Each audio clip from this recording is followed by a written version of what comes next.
All right, here now is Chief Meteorologist Marcus Vogel. Marcus, nobody likes an optimist, but you know what? I know it's hot today, but tonight it feels pretty good outside with the weather. Yeah, not too bad for us, Neil, especially with a mainly clear sky. We've got the full buck moon in the sky tonight. It peaked at about 9:37 this evening, and we are on track for hot weather for the weekend. Want to take you back over to Tokyo, where they've been dealing with some morning clouds. A couple of showers are developing into the afternoon. It's Saturday afternoon there in Tokyo, 14-hour difference ahead of us, and we are looking at a few of those clouds. But let me show you the big picture.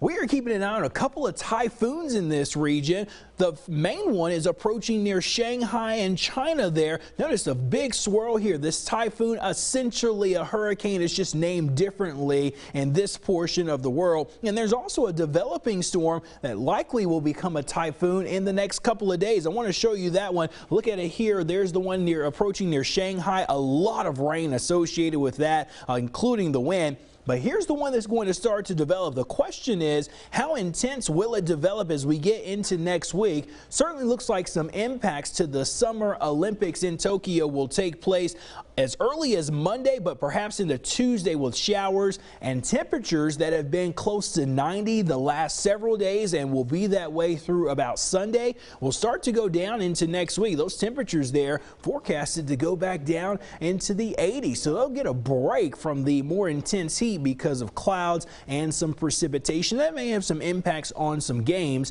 into next week that we'll keep an eye on. Meanwhile, for us, it's the heat that we're going to be tracking. It's going to get rather high. And the reason why we want to stress the importance of being prepared for this heat is because it's something that we just haven't seen so much of this summer.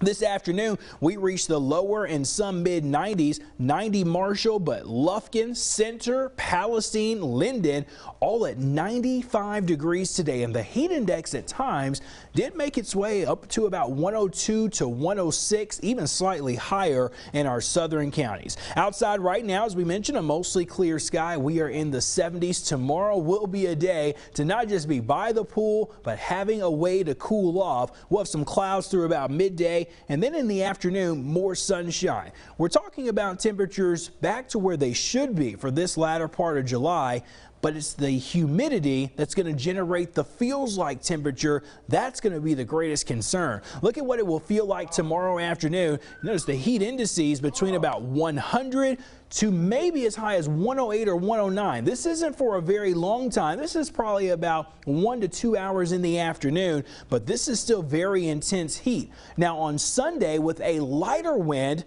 notice what the heat index does here. It could jump up to about 110 or even 111 in portions of Toledo Bend.